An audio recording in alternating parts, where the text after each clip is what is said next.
my bespectacled buddies. The fact that both of these lineups have a clear path forward, I give an advantage to Blacklist because they've done this several times. They are masters of choosing their pace and slowing it down up until their cores are ready. And when I say cores, I'm not just looking at carry, I'm not just looking at OHEB, even Yue. You can expect Yue to start whatever that is, that second skill on Valentina, that's gonna hurt. It's gonna hurt a lot as we get into our very first game in this best of 5 to kick things off. It's Blacklist International on the blue side up against FIREFLUX Esports on the red side. All right, looks like they're already being a little bit aggressive. Renijay might get caught off here, a little bit too deep. Can they catch him? Alien gonna try to come help out. There it is. 1, 2, he dodges, but no, Apex still picks up the kill. Well, at least while all of this is happening, Edward, well, I can't say it was much of a win. He got a bit of gold off the plating and made sure that at least 2 of the minions were gone. So it's going to be a little slow for Alien to actually scale up in this lane matchup. All right, to be fair, it was the Hitman who was crossing the river.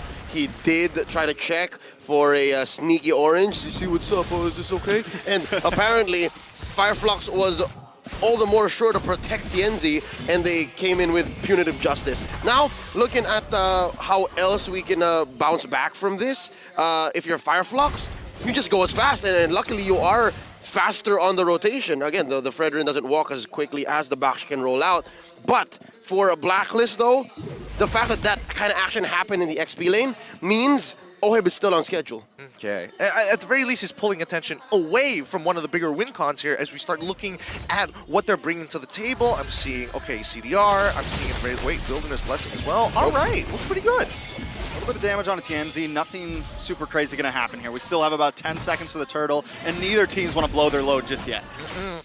They gotta hold on. They gotta hold on. They gotta wait for that climactic moment at the very end. But it's still, we do need a little bit of time, right? Because so far, the fact that we do see that Apex 47 was able to take the kill, it's not like a majority of the goal fell into the right hands anyways, right? But it does push him closer to 4. Edward taking the Express over to TNZ there. Gonna try to zone away, Yue there as well. I'm excited to see how Rosa plays out on this Lunox. Hitting low 4, there goes the penalty zone. Rosa gonna dash in as well. Sensui able to take the turtle though. Alien causing a little bit of damage. Renijay gonna knock them all up, but they should be able to disengage here. Blacklist gonna escape with a win there.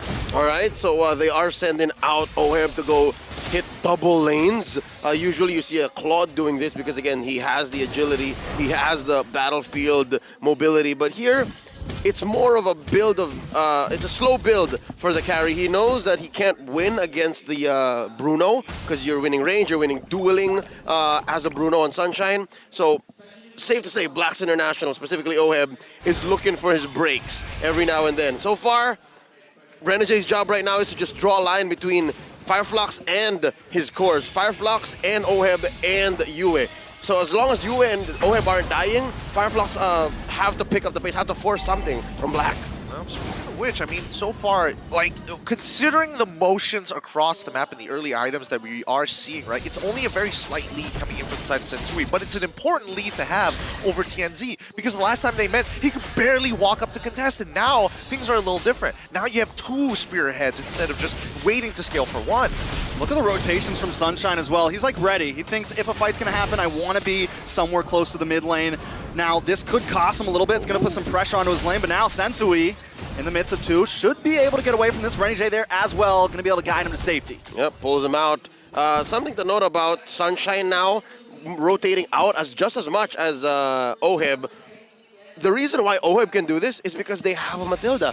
They have the guiding wind, so it's less of a travel for the carry. And look, you see that? It's a game of inches for Blacklist. For FIREFLUX, it's full committal. This Kaja is very much offensively orientated, while the Matilda can do both.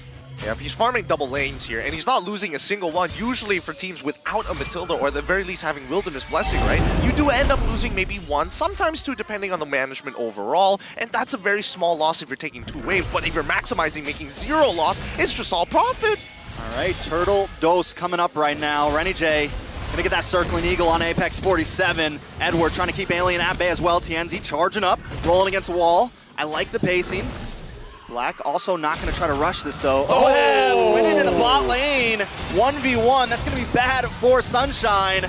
Now FIREFLUX know they need to claim something here. They've lost something down in the gold lane. There goes the penalty zone. TNZ able to take the turtle. Terrify on it at Apex 47. Renny J wants to keep his eyes on him. TNZ on the run. Rosa doing a little bit of damage. Apex 47 is trying to get out alive, but he's going to get pulled back with his own skill, and that is a kill for the Hitman. Beautiful stuff coming in from Blacklist International, right? We saw the punishes that they were looking for. Unfortunately, didn't get the turtle, but a solo kill down by the gold lane has their win con already activated at this point. I wish I saw the intricacies, the nitty-gritty of what happened down bottom. To have been a fly on that wall, but just the same, it's Oheb you're talking about here. He's able to make apple juice out of lemons, right? When life gives you lemons. But this might be the story right here. Maybe before the kill, he was 300, 400 ahead. But now, oh dear Lord, he has the corrosion scythe on his way to a DHS, and even boots and a casual jerkin, why not? That might make the difference here. I think the jerkin may have been there when he won the 1v1. That may have made a difference, and again, allowed for him to forward flicker. That's something I know as well. Rosa forced to use a brilliance there. We're seeing that pressure be applied to FIREFLUX. The same pressure that FIREFLUX applied to them last time. This time Blacklist bringing the aggression. Apex right now is forced to stay in the gold lane. He's forced to protect Sunshine, and still Blacklist are looking for some action down there. Yeah, as a Kaja, there's very little protecting you can do. Your kit isn't built to protect. While the Matilda, on the other hand, which may have actually added up to why Oheb eventually got the lead onto Sunshine. The stun. Apex able to dash away. Oheb with the speedy light wheel just unloading. But wait, the backup's here. The Hitman ready to strike with the guiding eagle, the circling eagle. Oheb takes tower. FIREFLUX just wants to try to get him away from him. Blacklist got what they came for. I'm telling you, Blacklist, they're trying to pour gasoline on a very, very small fire. And for now, it might not be enough because FIREFLUX, they want to take it slow. Everybody's, whoa! Oh, I don't know if he wanted to start that though. Rosa is going to dash in though. With a little bit of damage on Oheb. Edward, okay, ready to back up and re-engage. FIREFLUX, I don't know if they want to take those fights right now. Oh, you see the release control, the discipline in Agent Zero. He could have flickered on forward, spent a bit of his kit, confirmed the kill, but no, they know he knows this team needs his CC flicker just to secure this turtle. All right, Renny J locking onto Rosa there. TNZ able to come in. Apex 47 takes a turtle, but he is going to get suppressed. Wait a second. Rosa in a little bit of trouble as well. Rosa going to get pulled back in. Apex 47 knocked up, taken down. Rosa might be next on the chopping block. Sensu able to get the taunt. The brilliance comes out. Now FIREFLUX on the run. They got to get out of town. Blacklist leading the game right now. Oh, from what looked like a great play coming in for Apex 47, lucky that he got it. Rosa ends up losing his flicker, and that's not something that you want to see, right? Again, you can definitely see the idea of what the play was supposed to be, but unfortunately, that's just a big battle spell gone for the next neutral. And so far, Blacklist International will keep up with the pace. Luckily, a minute and a half is when the Lord comes up, so Rosa should be ready. But the question is Rosa ready? That's just a call. That's a clock of destiny on their way to a Durance, if I'm not mistaken. It should be fine. Durance or a Genius Wand. One or the other. I think it's not there yet. I'd like to say they're fine in the sense that if they don't fight. But if Blacklist pick it up, and again, that small fire, pouring fuel upon fuel, gallon on gallon, it should speed up to the point where when this first Lord comes up, it should be all black.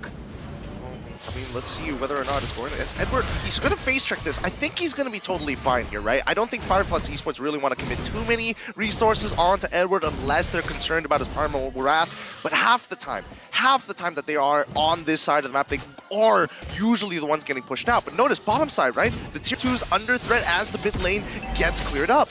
They got it. Traded up for top lane tier 1. Good trade for Blacklist there. 2.6K gold lead now.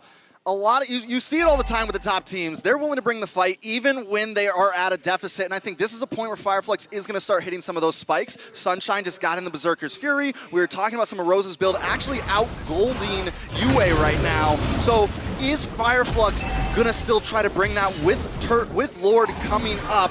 If they are, this is the time to do it. Something tells me they can't afford to do that because long lane has been severely damaged. Yeah. If I read the situation correctly, that last minion actually popped the Holy Shield. pre-12 minutes, turrets have shields. It's already popped. So they have to deal with that lane the old-fashioned way. And now... Oh, nice flicker on 4 members, but he gets knocked up in return. Alien getting low, but Sensui gets a ton. Oh. Brock, knock him down. Tianzi's getting shredded. Oheb just taking him down and takes the flight. Zooming over just to find Alien as well. They're going to move on to the Lord now, and FIREFLUX back into their corner. That's what you like to see. If you are indecisive, do I start recalling? Do I walk away from this? Is this a good or is this a bad situation? Blacklist will collapse on you, and that's what we saw with Alien after TNZ ends up dying. He didn't know. Should I go back in? I can heal off the wave, but at the same time, I could lose my life. And Blacklist, I'm just flickering for this. In the business, what we call the turn. Blacks International feigned the Lord take.